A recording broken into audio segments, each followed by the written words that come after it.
Et bienvenue pour ce deuxième jour du SEO Square. Et j'ai la chance d'être à tes côtés, Karine. Un grand merci à toi, Karine, d'avoir accepté d'ouvrir le bal de cette deuxième journée du SEO Merci Square. beaucoup à vous. Merci beaucoup à vous pour l'invitation, pour la confiance. C'est chouette. Je ne vais pas vous spoiler, mais j'ai regardé un peu les slides. Karine vous a préparé une conférence du tonnerre qui va être riche en informations. Alors, j'espère que vous avez pris votre café. Je vois que la salle est en train de se remplir au fur et à mesure. Donc, avant de vous annoncer le programme de ce deuxième jour, Karine, moi, j'avais quelques mini-questions pour toi. Ça fait longtemps que je te connais. Tu as plus de 15 ans d'expertise dans le content, dans la stratégie de contenu. Tu vis aux USA, tu as plusieurs casquettes, entrepreneur, speaker, professeur, bref, un parcours assez incroyable. Est-ce que tu peux nous en dire un peu plus justement sur comment tu en es arrivé là? Oui, bien sûr. Alors, assez atypique, il faut bien le dire. À la base, je suis avocat, donc rien à voir avec la choucroute, comme on dit. Depuis, j'essaie de me racheter quand même. Il m'en est resté de ce métier une faculté, on va dire, bien parler, bien écrire et essayer d'expliquer des concepts un peu compliqués en termes simples. Donc ça, c'est pas plus mal dans mon boulot. Comment je suis arrivée à être une content stratégiste? Bah, écoute, c'est assez improbable comme parcours, puisque d'avocat, je suis devenue entrepreneur. À cette époque-là, j'ai fait à peu près toutes les erreurs qu'on peut faire en SEO/contenu, mais toutes.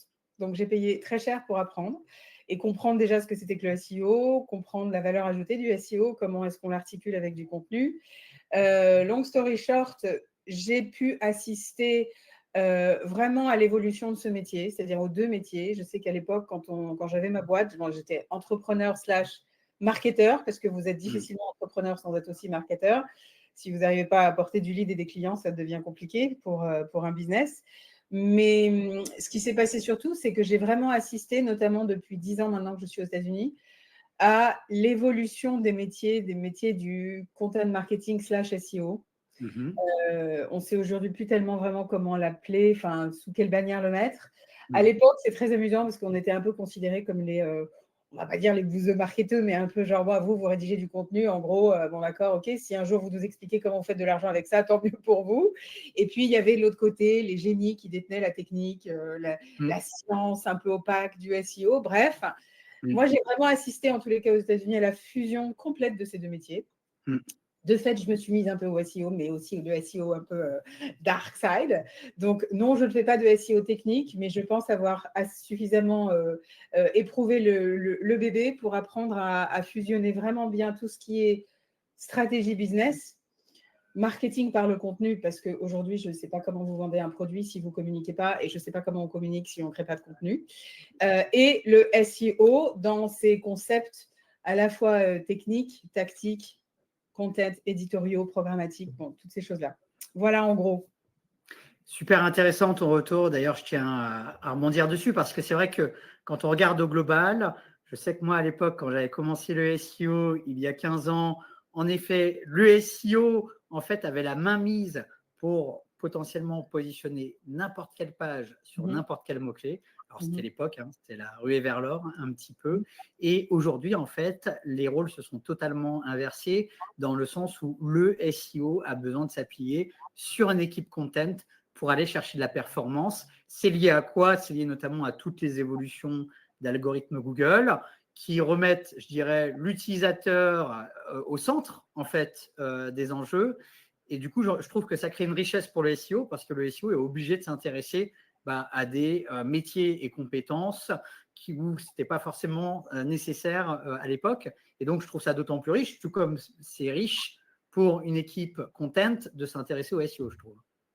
C'est indispensable. C'est un peu à l'époque, j'avais fait un post sur LinkedIn qui s'appelait le content marketing ou la réconciliation des scientifiques et des littéraires. C'était un peu comme ça que je voyais les choses. Parce que le SEO a clairement une fonction quand même ingénieure. Les créateurs de contenu ont quand même une fonction un peu plus créative, artistique et littéraire.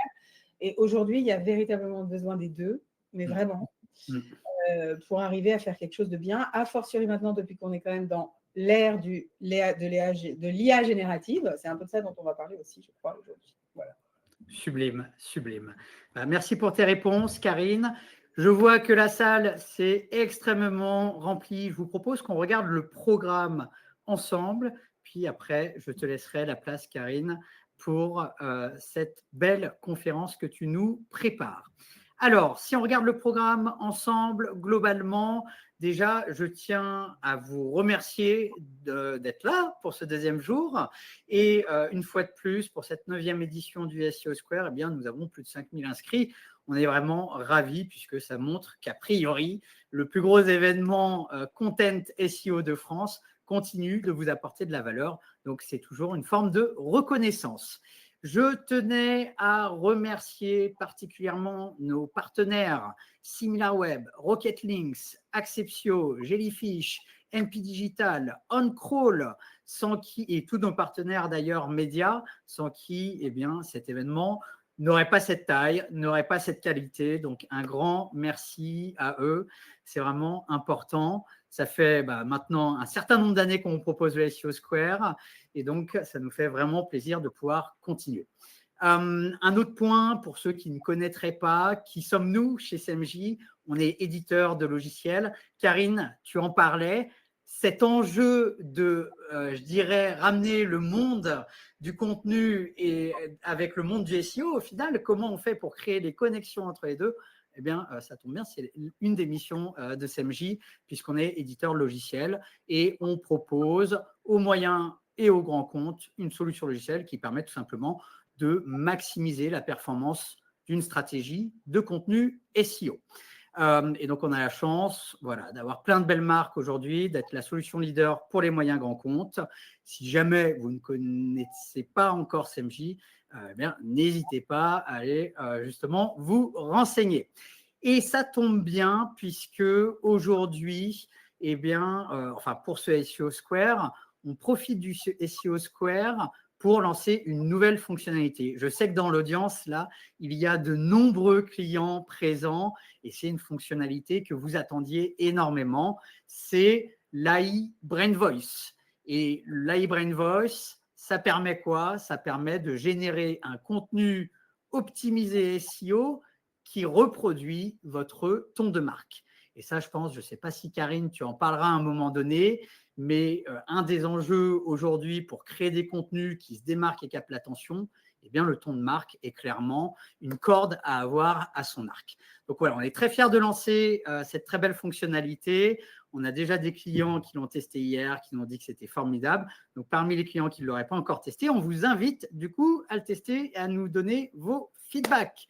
Et dernier point concernant CMJ, pour ceux qui ne seraient pas encore clients, sachez qu'il y a une très belle offre de découverte et en parallèle, on vous propose également de vous faire une démo des nouvelles fonctionnalités qui sont assez incroyables. Search Intelligence, si jamais vous ne connaissez pas, c'est une analyse concurrentielle augmentée par l'IA générative pour tout simplement trouver des leviers de stratégie beaucoup plus performants. Et donc, dans toutes les fonctionnalités de CMJ, vous avez la nouvelle fonctionnalité Brain Voice. Donc, on vous met le lien dans le chat pour que vous puissiez bénéficier de cette belle offre. Voilà, assez parlé de nous. Parlons maintenant du programme. Et donc, sans vous mentir, moi, je trouve que ce programme du deuxième jour est exceptionnel. Donc, Karine, tu nous fais l'honneur d'ouvrir le bal de ce deuxième jour où tu vas nous parler et partager 7 tendances autour des stratégies de contenu, notamment à l'ère de l'IA générative. Et Dieu sait que l'IA générative chamboule un petit peu les stratégies, on ne va pas se mentir. Et donc, ça sera l'occasion de découvrir ces nouvelles tendances avec toi. Ensuite, nous aurons Jérémy, Charlotte SMJ qui vous partageront tous les best practices pour devenir expert en maillage interne.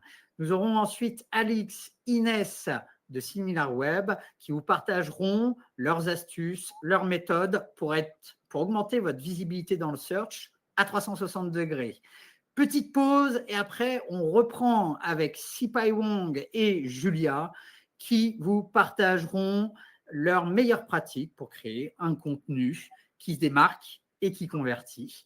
Ensuite, nous aurons Flavien Chervet, auteur du livre Hyperprompt, qui est un livre que je vous recommande. Je pense chez SMJ, quasiment tout le monde l'a lu. Un livre qui vous permet d'apprendre le prompt engineering de manière très simple. Et donc, justement, là, Flavien partagera ses conseils en prompt engineering pour une équipe marketing. Nous aurons ensuite David qui nous partagera une conférence sur comment définir, grâce à la data, une stratégie de contenu beaucoup plus performante. Et puis, nous terminerons par une conférence de Neil Patel, grand gourou de l'inbound marketing, qui nous partagera, selon lui, comment il faut repenser le SEO, revoir ses approches avec les nouvelles tendances du moment. Voilà, un sacré programme. Normalement, on ne va pas s'ennuyer, a priori. Et 2 points à avoir en tête pour vous faciliter le suivi des conférences.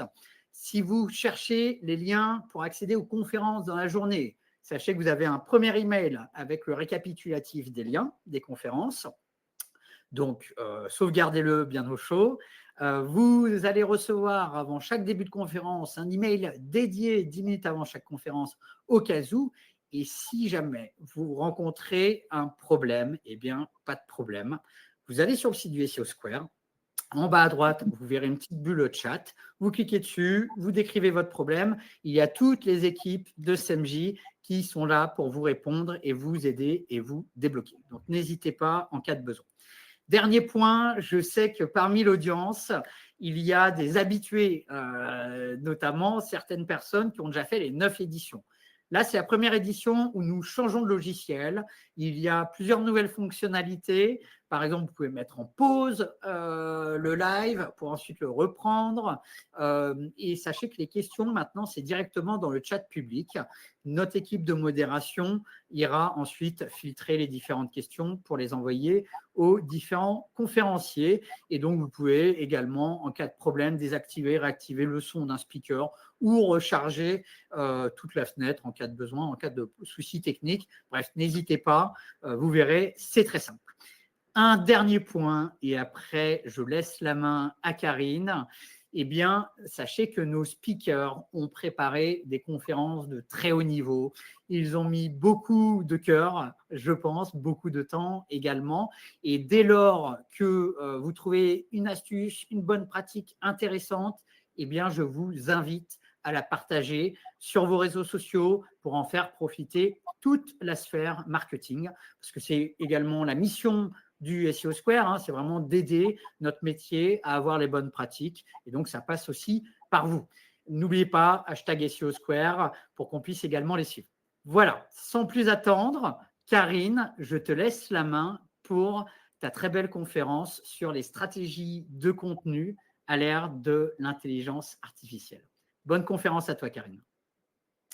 Merci beaucoup. Voilà. Hop, voilà. Ok, bonjour, enchantée. Je m'appelle Karine Nabou. Je me qualifie avec un petit point d'ironie d'AI Content Strategist aujourd'hui. Pourquoi? Parce que vous allez le voir dans cette conférence, il va être énormément de questions d'IA générative. On ne va pas se mentir, des changements comme ça, il n'y en a que tous les 15 ans. C'est une vraie révolution. À chaque fois qu'un nouveau truc sort dans le web, en général, on dit que c'est une révolution, mais là, pour le coup, c'en est vraiment une. Ce n'est pas moi qui le dis, c'est même Sundar Pichai qui vraiment considère, il n'est pas le seul, que on est en train de vivre un changement qui est à peu près aussi du même niveau de révolution que la découverte de l'électricité, ce qui n'est pas rien. Personnellement, pour moi, dans mon job, tout a changé ce jour-là, quand j'ai testé ChatGPT 3.5 pour la première fois. J'ai évidemment, au début, dit « waouh ». Je n'ai pas compris toutes les implications, mais j'ai très clairement senti qu'on entrait dans un nouvel Internet, pour être clair. Donc, je me suis vraiment mise à fond pour comprendre. Je vais vous présenter aujourd'hui, en gros, 4 parties, les résultats un peu de mes recherches depuis cette date. Pour essayer de bien comprendre, on fait souvent, vous savez, on dit souvent que pour savoir comment, il faut comprendre pourquoi. Donc, on va essayer de faire un petit flashback de comment, en gros, qu'est-ce qui s'est passé dans l'évolution du web. Moi, j'en suis arrivée à la conclusion qu'en gros, pour comprendre, dans les grandes masses, il y avait 3 gros changements aujourd'hui auxquels on assistait, qui ont vraiment, n'ayons pas peur des mots, transformé le modèle économique de l'Internet tout entier.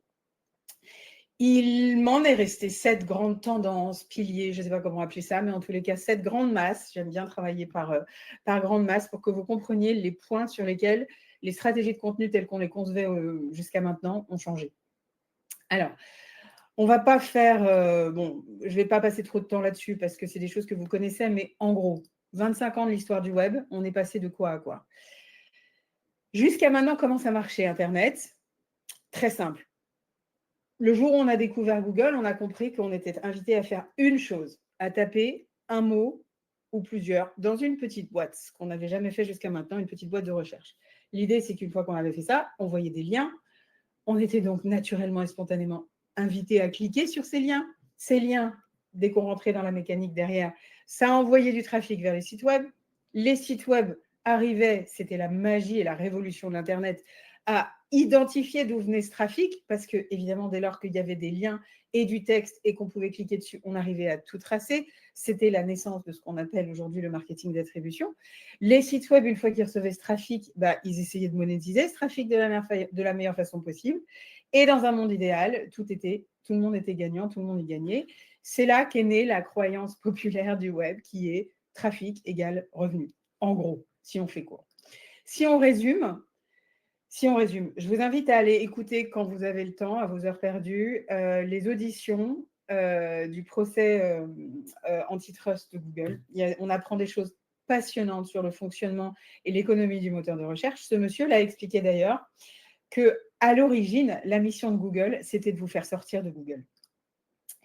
Et c'était ça l'essentiel, puisqu'on arrivait dans un monde nouveau, de nous apprendre et de nous éduquer à cliquer sur des liens. Donc, vous vous souvenez, il y avait 2 types de liens. C'était la grande révolution par rapport à Yahoo, qui ne proposait que des liens de type annuaire.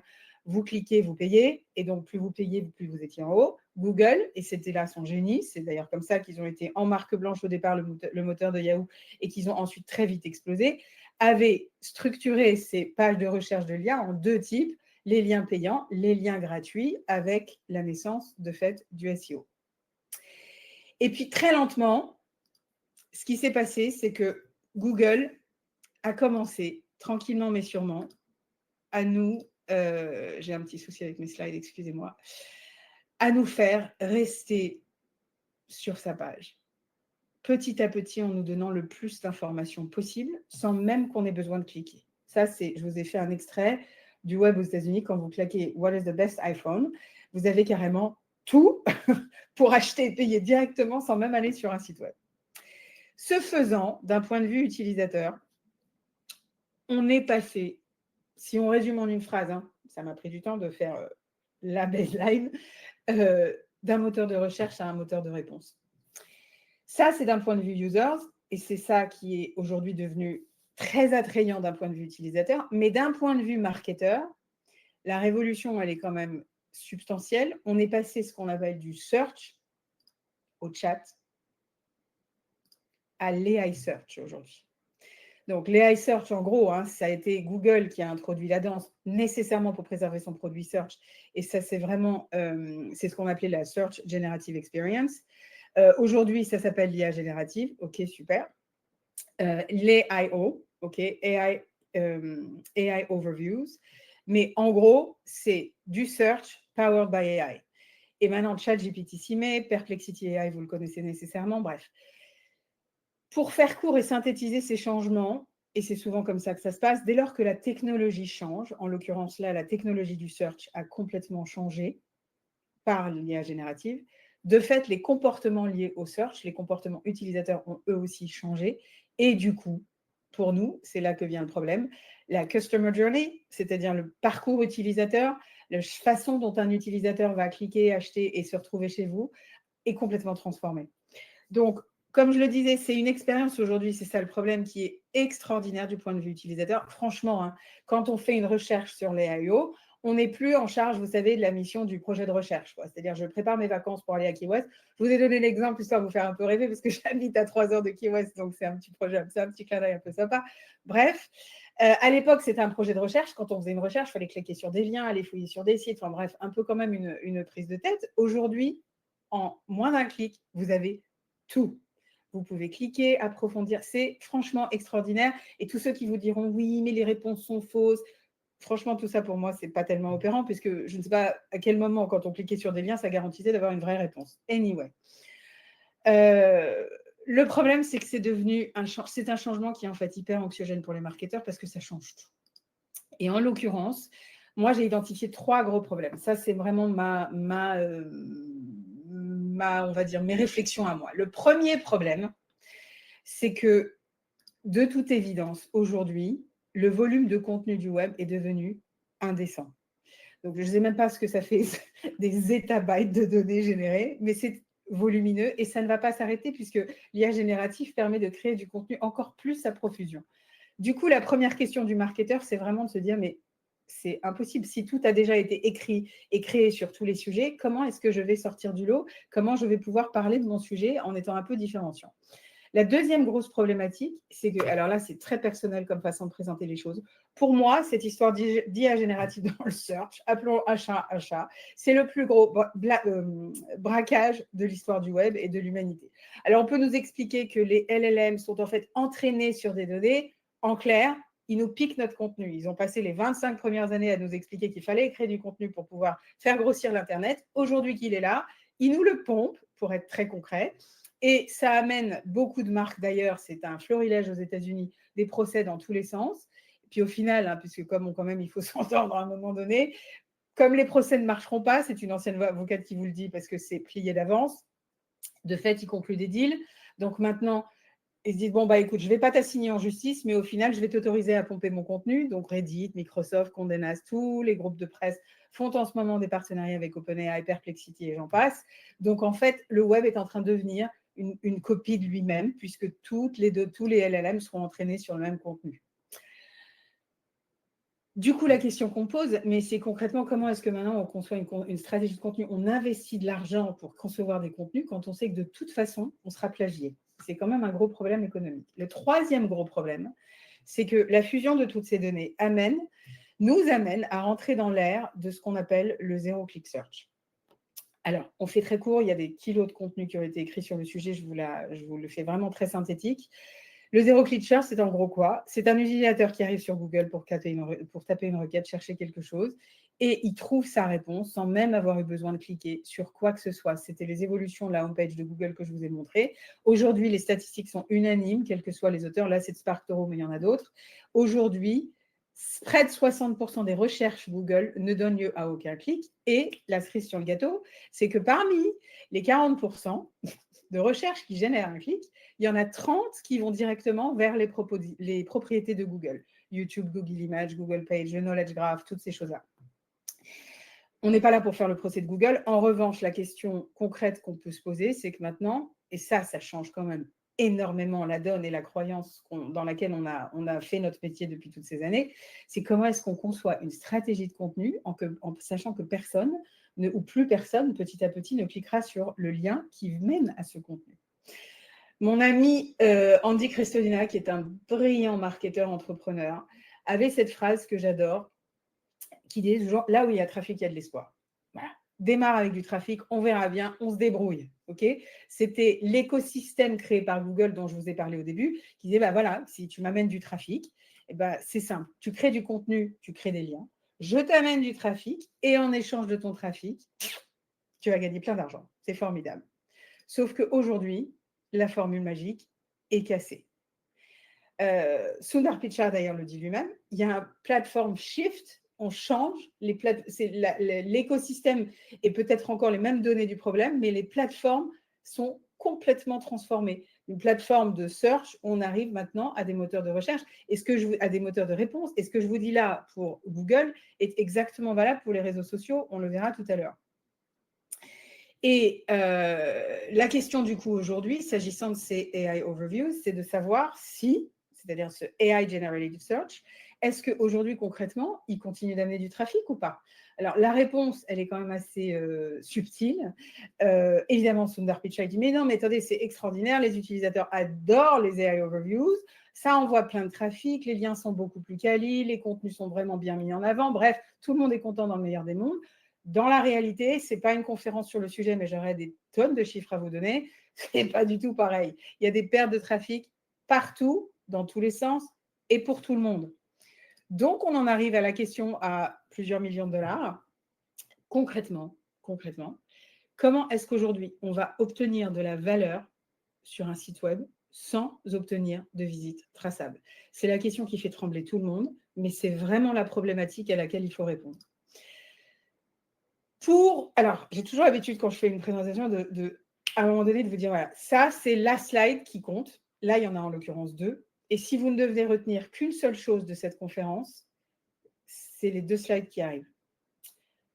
Mon idée là, c'est de vraiment vous munir d'une sorte de big pictures, de vision sur, en gros, demain, quand vous allez retourner au boulot et vous mettre à concevoir votre stratégie de contenu, vous allez vous dire, voilà, c'est quoi les 2 grands axes de réflexion? C'est quoi, en gros, mon job aujourd'hui?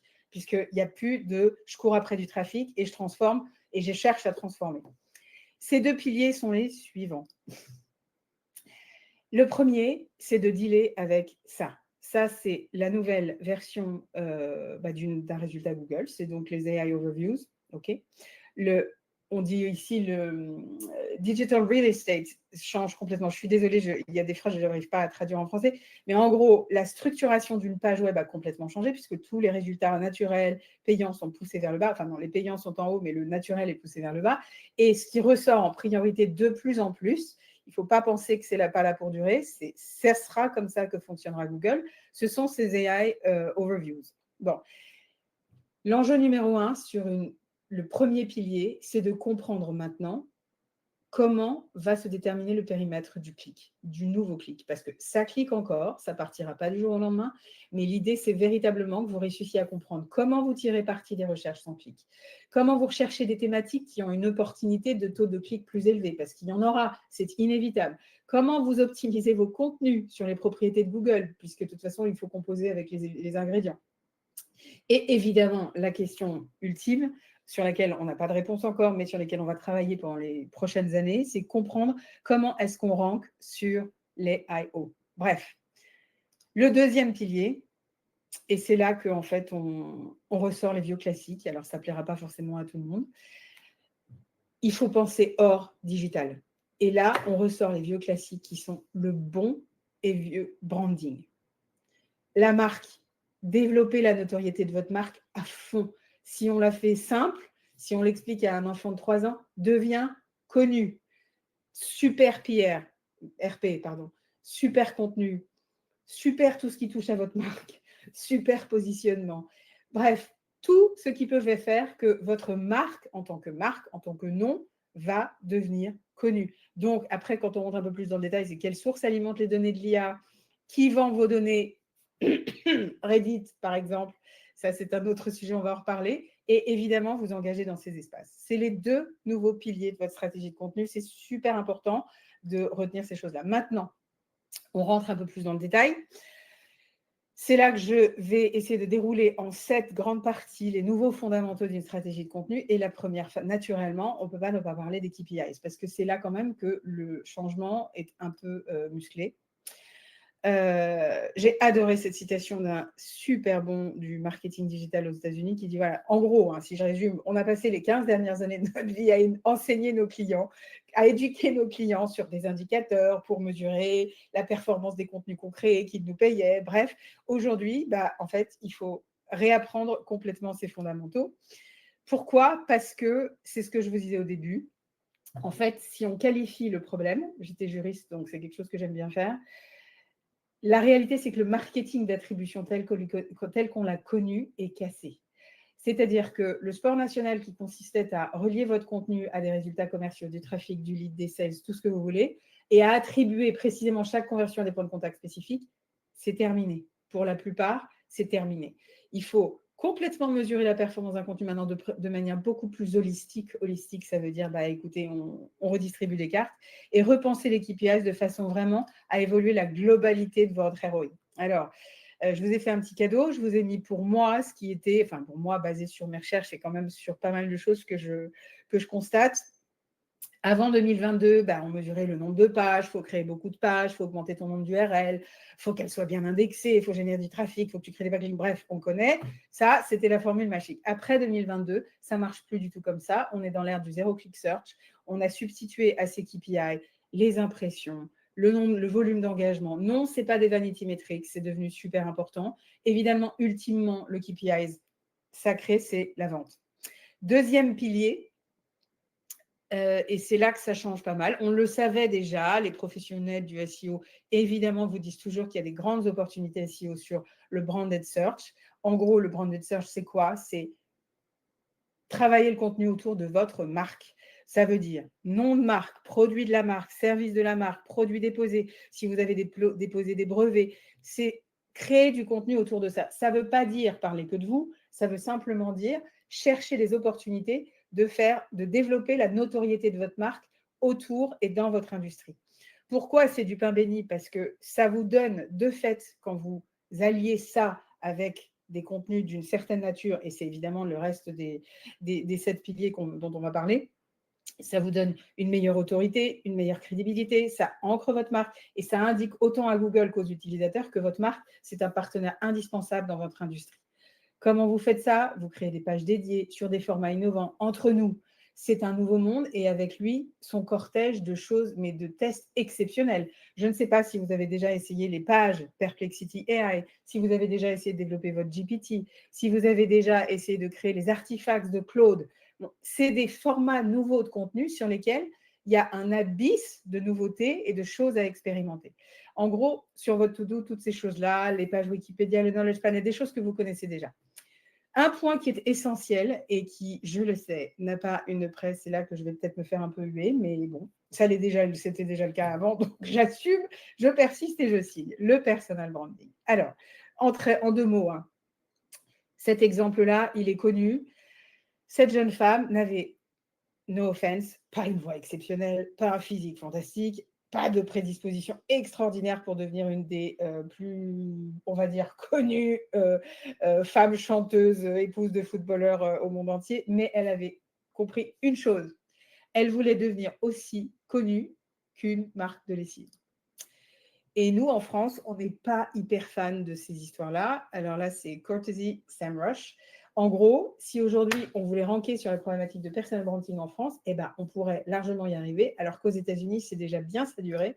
Et pourtant, je ne suis pas toujours celle qui aime taper sur la France pour dire qu'on est moins bon. On est hyper bon en personal branding. On a des superstars qui ont créé des marques autour de leur nom exceptionnelles. C'est ce qu'il faut faire aujourd'hui. Vous n'êtes pas obligé de me croire sur parole. Je vous ai donné quelques stats, mais je pourrais faire une conférence entière pour vous convaincre, pour justifier ce que j'avance avec des chiffres. Je vous en donne 2 en gros. Il y a une phrase qui est vraiment celle que vous devez retenir si vous n'êtes pas encore convaincu du personal branding. Dans un web qui est inondé de contenu IA, dont on ne saura jamais si le contenu est naturel, pas naturel, si c'est du synthétique content ou pas, clairement, il reste une chose. On aime parler à des gens, pas à des marques. Et ça, toutes les stats le prouvent. Ça veut dire que si vous êtes une grande boîte, il faut travailler à fond sur ce qu'on appelle l'employé advocacy. N'ayez pas peur de promouvoir des personnes en interne et comprenez bien que vos consommateurs, vos clients n'aiment pas parler au service consommateur Nike. Ils aiment parler à Delphine, à tel service, parce qu'ils ont besoin d'avoir une relation entre guillemets personnelle pour résoudre leurs problèmes. Si vous ne me croyez pas sur parole, il y a une chose dont vous pouvez être certain, ça c'est vraiment, je l'ai actualisé de la semaine dernière, c'est l'explosion des forums. Je sais, c'est improbable. Certains me disent « What? Le forum? Mais t'es sûre ?» Mais oui, je suis certaine. Je sais qu'en France, on n'a pas Reddit, c'est un truc un peu spécial, mais il faut vraiment que vous intégriez, parce que ça arrivera d'une manière ou d'une autre en France aussi, qu'aujourd'hui, Google, non seulement rank Reddit à mort, mais en plus a investi là-dedans. Évidemment, entraîne ses LLM sur Reddit. Pourquoi et qu'est-ce que ça veut dire sur un plan business? Ça veut dire que les conversations entre personnes, c'est ça que Google recherche. Je vous le rappelle quand même, on est à l'ère de l'EEAT, ok? Expérience, expertise, autorité, confiance, tout ça, ça se développe. Vous avez le détail ici. Et ça, c'est des choses qui sont destinées quand même à vous convaincre vraiment à enfoncer le clou, que c'est indispensable de travailler votre personal branding dans une stratégie de contenu. Quelques tips très rapides. Il y a un exemple que j'adore en France, qui est celui de Laura Bocobza, qui a travaillé de manière exceptionnelle son personal branding sur une thématique qui était l'actu de la tech, qui est quand même assez bouchée. Elle crée, vous pouvez aller regarder ce qu'elle fait, vous inscrire à sa newsletter, un contenu leader d'opinion. Elle est hyper présente sur LinkedIn. Elle a développé une charte visuelle graphique où on la reconnaît tout de suite sans même lire son contenu. Bref, pour faire ça, vous devez et vous pouvez intégrer ce qu'on appelle de l'authorship au sein de vos contenus, y compris, moi je travaille énormément avec des marques B2B et des grosses marques, ben vous devez créer par exemple un comité éditorial de ceux qui ont créé les contenus de votre blog pour que chaque auteur ait sa page, qui puisse être identifiable et ce faisant, vous développez des experts. Le quatrième pilier, et c'est sur celui-là, on va passer un petit peu de temps parce qu'il y a beaucoup de choses à dire. C'est vraiment de comprendre que les fondamentaux de ce qu'on appelait un bon contenu en tant que substance, en tant qu'actif, ils ont fondamentalement changé. Alors, je ne sais pas, j'entends souvent dire, et j'étais à Boston pour les conférences HubSpot, j'ai entendu pas mal de conférenciers commencer en disant le contenu n'est plus king, c'est pas vrai, ça a complètement changé. Alors moi, je ne sais pas pourquoi on dit ça, parce que pour moi, il est plus king que jamais. La seule chose, c'est qu'effectivement, il faut changer de mindset. Il faut vraiment comprendre que le contenu content spinning, les pages entières d'annuaires, de fiches produits qui n'apportent rien, ça, pour le coup, c'est vraiment fini, c'est blacklisté. Et ce sera de toute façon, ça disparaîtra. Donc vraiment, l'idée maintenant en termes de pensée, d'accord, grande vision, encore une fois, c'est vraiment de vous dire, je crée du caviar. Chaque fois que je prends la plume ou que j'alloue 1 centime à créer quelque chose, je dois créer un contenu exceptionnel. Il y a plusieurs caractéristiques à ce contenu exceptionnel. La première, c'est qu'il faut oublier ce qu'on appelle le top of the funnel content. Alors, c'était quoi? Je ne vais pas vous faire un cours sur le sujet si vous êtes tous avertis, donc vous le savez. Mais en gros, c'était le contenu du haut, d'accord? Celui qui avait vocation à vous faire connaître, où vous parliez du problème, absolument de manière très large. Donc, c'était à l'époque, vous vous souvenez, toutes les pages de lexique qu'on faisait, parce qu'on se dit, sur mathématiques, je vais créer le dictionnaire des mouches tsetse sur les plages d'Amérique du Sud. On va créer 500 pages de contenu, ça va être fantastique, ça va nous faire de la longue traîne et c'est formidable. Tout ça, c'est complètement fini aujourd'hui. Oubliez, il y aura un moment où les AIO fourniront à peu près toutes les réponses que vous pouvez imaginer sur ce top of the funnel content. Donc, ça veut dire qu'il faut vous centrer beaucoup plus sur le contenu du mid-funnel, qui est du contenu beaucoup plus axé produit, c'est pour ça un peu que je vous ai parlé de branded search au départ, et qui est des formats de contenu qui sont beaucoup plus sur comment vous utilisez mon produit, les comparaisons avec vos concurrents, des tutoriels, des webinars, tout ça, dès lors que vous avez fait connaître votre marque sur tout ce qui est AIO, LLM et le reste, c'est là-dessus, quand on arrivera sur votre site web, que vos futurs clients se concentreront. La deuxième chose pour créer un contenu exceptionnel, c'est de comprendre qu'il y a une notion dont vous avez certainement entendu parler, qui s'appelle et qui est très importante aux États-Unis, la formule de gain d'information. Ce n'est pas un concept vaseux, c'est une licence, c'est un brevet qui a été déposé par Google en 2020, qui aujourd'hui est intégré dans les récentes mises à jour. Je sais qu'on a tous tremblé avec toutes les mises à jour de Google qu'il y a eu l'année dernière, mais c'est vraiment un critère qui est hyper important. En 2 mots, Google arrive à comparer votre page avec les autres pages de contenu qui ont été créées sur une même thématique, un même sujet, et à mesurer si réellement vous avez apporté quelque chose de nouveau à la conversation. Ce n'est pas des blagues.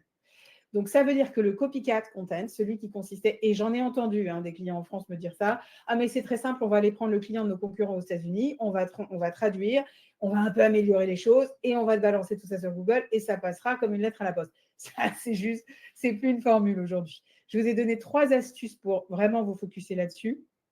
Vous savez, je pense que vous avez entendu parler de la Skycrapper technique, celle qui avait été créée par Brian Dean. En gros, faire un contenu, essayer de trouver les opportunités de mots-clés où vous avez des contenus qui n'étaient pas terribles faits sur un mot-clé qui pourtant avait de belles perspectives et vous dire, bon, voilà, je vais faire un contenu qui va être 10 fois mieux. Ça ne marchera plus non plus. Les solutions, c'est quoi? C'est d'être personnel, c'est de challenger le status quo, c'est de prendre des risques, c'est d'être clivant, c'est d'affirmer vos positions. C'est pour ça que le personal branding est essentiel. Et c'est vraiment d'apporter une tonne de nouvelles informations en allant hyper en profondeur. Donc oui, le contenu leader d'opinion, c'est celui que vous voulez mettre en avant. Il est directement lié au branded search, il est directement lié au personal branding. C'est un contenu qui apporte un point de vue fort, vraiment récit personnel, analyse et avis très personnalisé, voire un peu clivant, même un peu provoque sur votre industrie, partage d'expérience de votre communauté, faites connaître des gens qui n'étaient pas connus jusqu'à maintenant. C'est une façon aussi de contester l'ordre établi, de montrer, de bousculer un peu les standards. Je vous ai donné 3 exemples qui sont des success stories. Qu'est-ce qui a fait connaître Brian Dean dans le monde hyper compétitif du SEO, il y avait des Rand Fishkin et des types qui étaient là depuis des années. Il a un jour dit, voilà, tout le monde parle des Google Ranking Factors, des facteurs de Google, de ranking de Google, et tout le monde disait, bon, il y en a 5, 10, 15, 20. Lui, il en a sorti 200. Il explique très bien, je l'avais rencontré personnellement, il explique très bien comment il avait passé des semaines pour établir sa liste. Ce contenu-là, je vous le donne dans le mille, et vraiment, je vous demande de me croire, c'est celui qui a fait passer Backlinko, son site à l'époque, son blog, de pas connu à connu, jusqu'à ce que quand même, il se fasse racheter par SEMrush plusieurs millions de dollars. Il n'y a évidemment pas que ce contenu, mais c'est celui-là véritablement qui l'a fait passer de l'ombre à la lumière. Même exemple, Joe Pulizzi, qui pour la première fois invente l'idée, se dit, tiens, l'évolution de l'industrie autour du contenu et du marketing, on va l'appeler content marketing, et je vais créer un post qui explique qu'est-ce que c'est que le content marketing. Boum, même encore aujourd'hui, à l'heure de l'IAO, il n'y a même pas d'aperçu IA qui sort sur cette expression, c'est directement lui. Un troisième que j'adore, c'est The Matrix.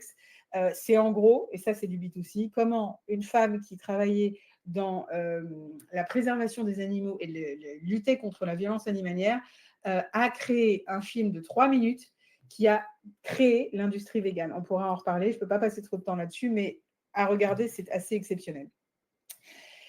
Le quatrième point, c'est de créer un contenu de super niche et à fond. On ne va pas passer trop de temps là-dessus, vous en avez déjà entendu parler, vous êtes tous des professionnels.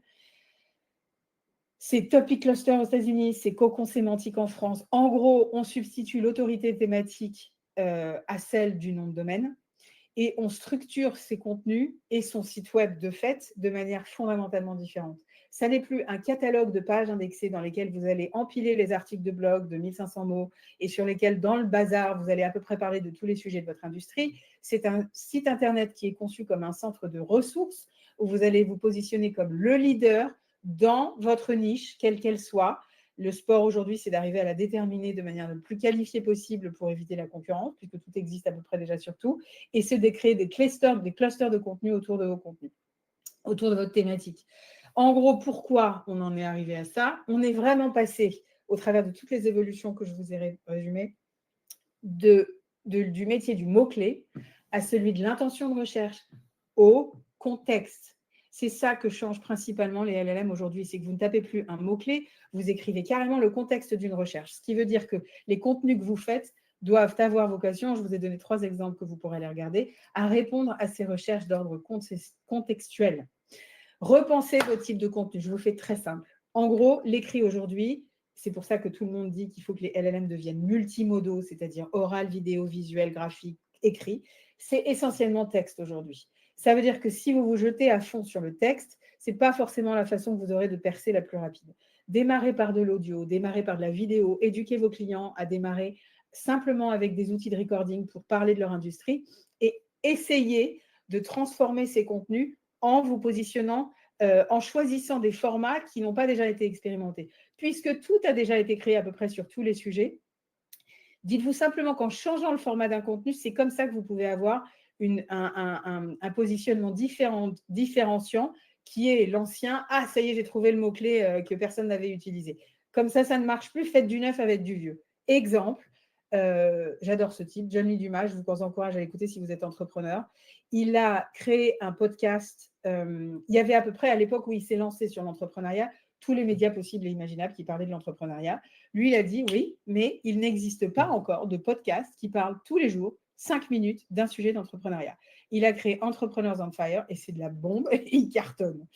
Repensez vos contenus en tant que workflow, c'est mon 5e pilier. Là-dessus, on pourrait développer sur toutes ces thématiques parce que le workflow du contenu, c'est la partie évidente de votre stratégie de contenu qui concerne qui crée les contenus, quel est le process de création, quel outil on utilise, comment est-ce qu'on mesure son efficacité autour du temps. On va zoomer juste sur un des sujets là, qui est en l'occurrence qui crée le contenu et comment est-ce qu'on utilise l'IA pour justement améliorer ce process et le transformer complètement, ce workflow.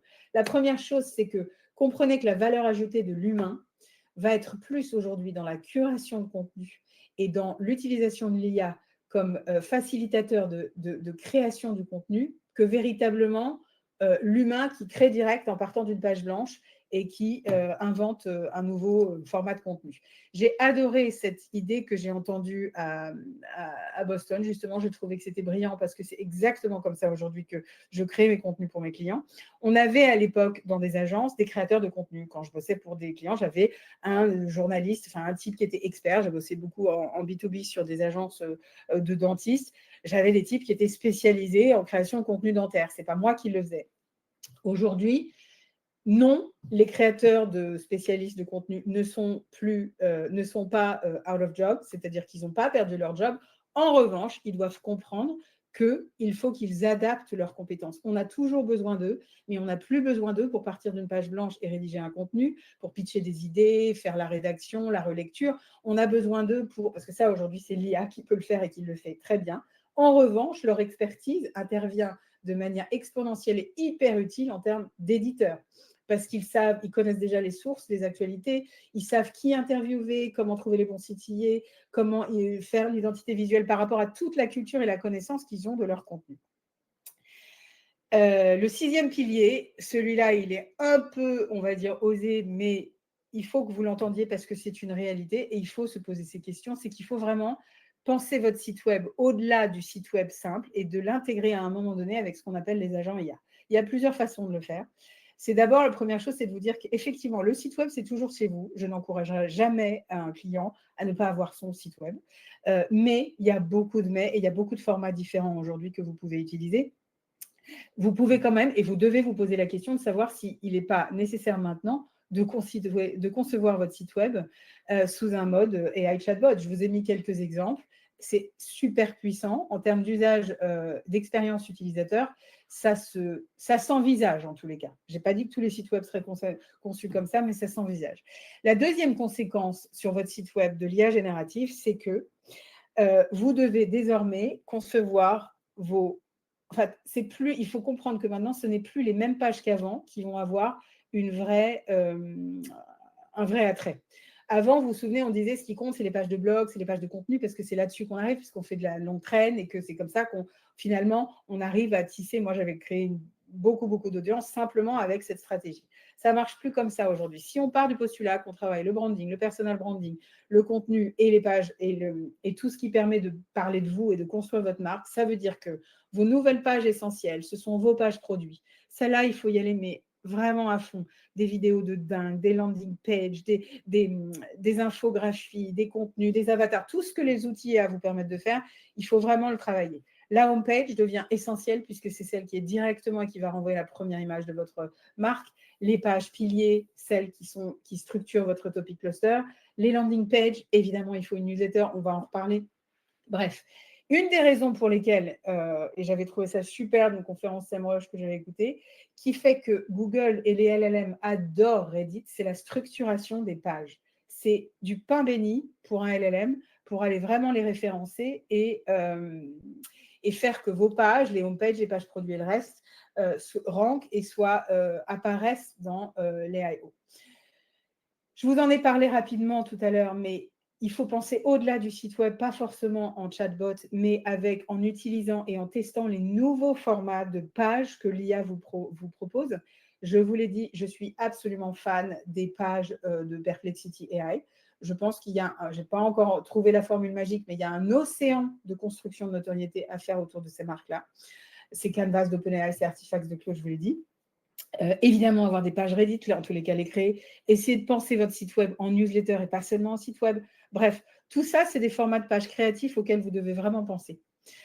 La dernière chose, c'est qu'il faut, enfin, il y a encore deux choses, c'est qu'il faut vraiment, sur cette partie, c'est essentiel, optimiser vos contenus pour toutes les plateformes. C'est fini l'ère où c'est le site web d'abord et je distribue après, on va en reparler. Optimiser pour toutes les plateformes, ça veut dire créer du contenu natif pour les plateformes. On en reparlera dans la dernière partie. Ces deux-là font ça de manière exceptionnelle. Au passage, ils sont à suivre. Mais ils sont vraiment très smart sur le sujet. C'est un best case study. Ils créent du contenu natif pour les plateformes et ils ont cru leur personal branding justement de manière hallucinante sans avoir même un website au début. Votre site web et vos agents AI. Alors, Là, j'aime bien, c'est le côté un peu fancy de ce qui se passe au niveau des agents IA. Les agents IA, ce n'est pas juste un mot pour faire genre, c'est une vraie réalité. Dharmesh Shah, qui est le fondateur de HubSpot, s'est mis à fond sur ça. Il a acheté plusieurs centaines de milliers de dollars le nom de domaine chat.ai.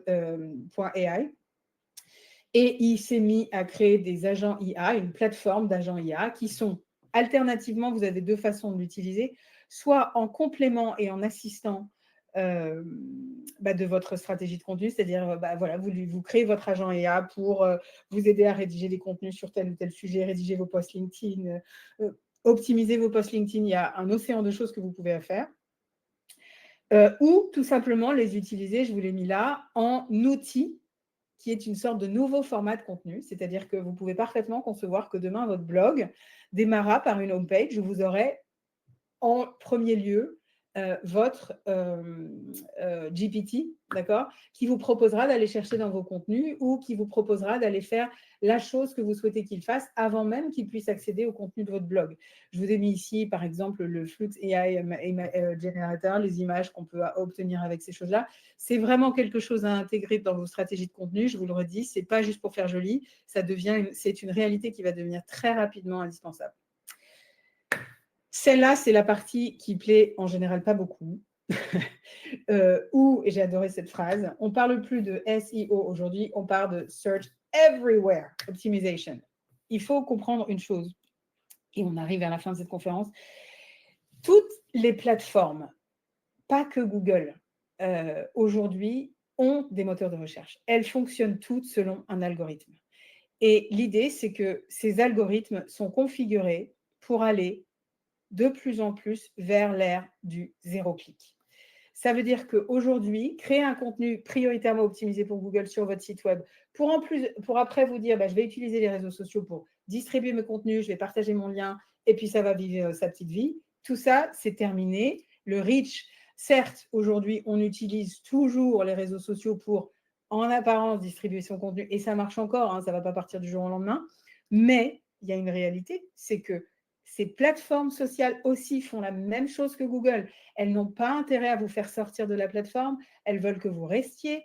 Elles vont tuer le reach de vos posts si vous partagez des liens et elles vont vouloir que vous restiez et que vous permettiez à la plateforme de mieux monétiser les contenus natifs que vous allez créer pour elles. Ça veut donc dire que et je vous ai mis quelques preuves là, mais vous pouvez regarder toutes les conditions générales d'Instagram, de TikTok.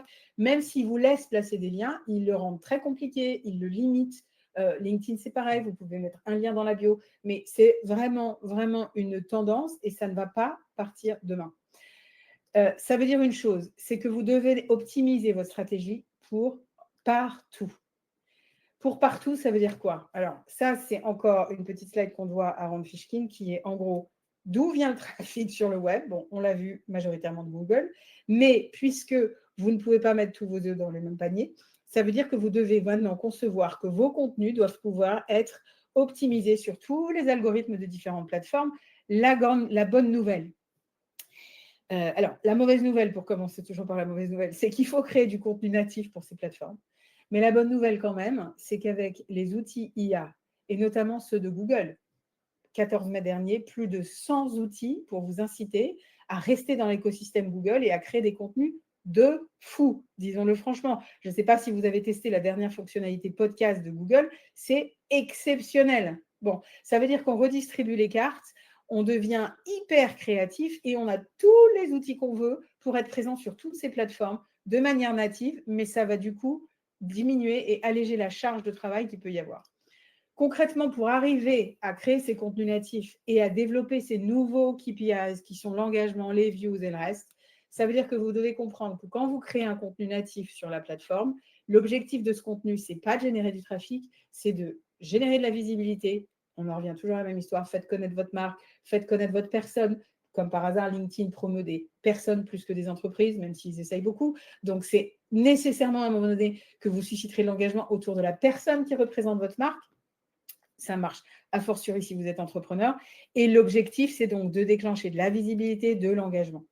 Nécessairement, jamais vous m'entendrez dire que les backlinks sont morts. Pas du tout, c'est même le contraire. En revanche, ils ont changé de nature. On ne les appelle plus backlinks parce que ça fait, entre guillemets, pas propre. Ça rappelle trop les techniques de bon, bah, je te pose un lien là, tu me payes tant, et puis on en mettra un deuxième la semaine prochaine. Ça, c'est fini depuis longtemps, mais alors c'est encore plus fini maintenant qu'on a déroulé tous les concepts de qualité de contenu, caviar et le reste. Ça veut simplement dire qu'en gros, aujourd'hui, les PR digitales, ça veut dire que vous devez réussir à créer un écosystème où les liens qui sont créés, qui pointent vers chez vous, le sont de manière naturelle, parce que ce que vous dites est tellement brillant, tellement smart, apporte tellement à la conversation, que c'est naturellement que un site va pointer vers chez vous et qu'une mécanique vertueuse, qu'ils appellent aux États-Unis la PR flywheel, va se mettre en place, et que petit à petit, vous allez avoir un lien fantastique du Washington Post, et que demain, le New York Times et le reste vont petit à petit relayer votre étude. En gros, comment vous faites ça? Vous cherchez les sources d'informations primaires de votre audience. Vous allez contacter ces sources d'informations, ces blogs, ces chaînes YouTube, ces podcasts, c'est ce que vous voulez. Plus c'est de niche, mieux c'est. Et vous allez proposer des contenus extrêmement experts qui permettent à l'audience de cette source d'information d'être informée de l'existence de ce que vous faites, mais par le biais d'une information qui apporte vraiment quelque chose. On dit souvent qu'on ne distribue pas de l'information, on donne de l'insight, on donne quelque chose qui apporte à la conversation. Et bon an, mal an, petit à petit, quand vous créez un contenu exceptionnel, récemment aux États-Unis, ça a été justement le contenu sur le zéro-click search de Rand Fishkin. Tous ces articles de blog ne cartonnent pas, mais celui-là a été relié par tous les médias aux États-Unis, tous les blogs, tous les contenus. C'est vraiment le contenu qui a fait sortir sa techno de la map. Et pour la petite histoire, je vous le dis, vous avez tous des données qui roupillent tranquillement chez vous, qui vous permettraient de créer un contenu exceptionnel et d'apporter véritablement dans votre industrie quelque chose que les autres n'ont pas. On arrive au bout de la conférence. Évidemment, un des points cruciaux aujourd'hui, alors je ne comprends pas ça aussi, ça fait partie des choses que je ne comprends pas. Chaque fois, je vois des posts qui disent ça y est, l'email, la newsletter, c'est mort, c'est terminé. Mais c'est tellement stupide de dire une chose pareille. C'est complètement faux. L'email / newsletter, ça reste le moyen, mais c'est un carton plein. Ça marche, et ça marche depuis 2004. Les données sont les mêmes. Taux d'ouverture moyen, 25 à 35%, taux de clic incroyable. Alors, c'est sûr, si vous faites du spam, ça ne marchera pas. Mais si, dans la lignée du reste, vous faites un contenu exceptionnel, ça cartonnera. Audience n'est pas communauté. Je termine. Audience, vous avez des followers. Communauté, vous avez des membres. Ça, c'est la grande révolution qui a été apportée par la blockchain. Je sais, c'est un mot plus sexy, le métaverse et la blockchain aujourd'hui. Pour autant, la technologie blockchain est là pour durer. Elle a permis la dématérialisation des données et la décentralisation des données, ce qui fait qu'aujourd'hui, chaque communauté, entre guillemets au départ, c'est ce qui a fait le succès des Discord et du reste, vous permet de développer votre propre espace d'échange avec vos clients. Ça peut être online, ça peut être offline avec des événements. Je vous donne un exemple ici de communauté qui déchire et où le passage entre le online et le offline s'est fait de manière extraordinaire aux États-Unis. Lululemon, à la base, ils vendent du caleçon pour faire du yoga. On ne peut pas faire plus banal que ça, avec plus de concurrents que ça, sauf que ils ont transformé leur magasin de vente de caleçons de yoga en salle et en centre de on fait du yoga tout ensemble. Un carton, ça coûte une fortune, tout le monde en demande, fait la queue, bref. Comment vraiment faire du neuf avec du vieux en créant une communauté, comme je vous l'ai dit. Le dernier point, c'est le forum. Alors, je sais, c'est la résurgence, c'est le revival, la résurgence du mammouth. Hein. Je me souviens à l'époque, que choisir, tous ces trucs-là, ça ne me rajeunit pas quand je dis ça, mais bon, c'était des choses qui marchaient vraiment bien. Et puis, c'est tombé complètement en désuétude. Moi, j'appelle ça aujourd'hui l'outil communauté des SEO intelligents. Ça tient compte d'une réalité chiffrée que je vous ai partagée, l'explosion de Reddit aux États-Unis, mais pas seulement, de tout ce qui concerne les forums un peu classiques. Ça fait partie de cette tendance inévitable vers laquelle on va de les marques. On ne veut plus parler à des marques, on veut parler à des personnes. Je vous le dis quand même au passage, Reddit n'est pas le seul à avoir gagné une visibilité incroyable sur Google. Il y a plusieurs marques très connues qui ont, depuis la mise à jour Hidden Gems, déchiré, augmenté de manière hallucinante la taille de leur communauté à un échelon plus, on va dire, modeste et simple quand on est un entrepreneur et un petit éditeur ou le reste. Ça s'appelle créer un forum. Si ce n'est pas un forum parce que ce n'est pas utile pour tout le monde, ça s'appelle à un moment donné créer un groupe WhatsApp, ce que vous voulez. Et à un moment donné, se dire, on fait se rencontrer tout ce monde-là en direct. Voilà, j'ai fini. J'espère que vous avez appris des choses. On reste en contact. Vous pouvez me suivre sur LinkedIn, vous pouvez me poser des questions, vous pouvez vous abonner à ma newsletter. Et si vous êtes une femme, vous pouvez nous rejoindre. J'ai créé une communauté de femmes dans l'IA marketing. On sera ravis de vous accueillir. Sublime. Merci Karine pour cette conférence riche.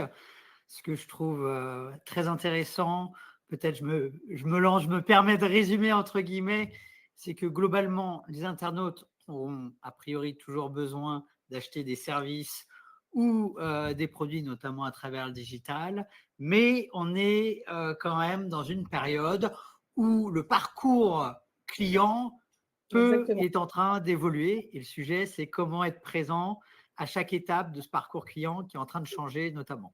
Exactement, c'est tous les grands fondamentaux qui changent, c'est tout à fait ça. Merci pour le résumé que je n'ai pas fait. Et, voilà. Et donc, le contenu est un levier formidable toujours pour être visible. Le contenu, la visibilité. Peut-être que c'est un peu moins de trafic et c'est plus d'impression de notoriété, de préférence de marque, tout ça. Mais à la fin, le business à la fin. Super intéressant. Merci Karine, c'était extrêmement riche. Je vois qu'on arrive justement à la fin du chrono, donc encore merci. J'en profite pour vous annoncer la conférence d'après. Nous aurons Jérémy et Charlet de SEMJ qui vous parleront maillage interne. D'ailleurs, si on fait la suite logique avec la conférence de Karine, bien entendu, on peut penser maillage interne par rapport au SEO, mais peut-être qu'on peut penser aussi maillage interne pour aider les robots IA peut-être à faire découvrir nos produits, nos services, nos contenus, qui sait. Toujours est-il, rendez-vous à 10h30 pour une conférence sur le maillage interne, notamment pour passer du stade de novice au stade expert. Voilà. Un grand merci à tous. On fait la petite pause. On se revoit juste après. Et merci encore à toi, Karine. Ciao, ciao. Merci à vous.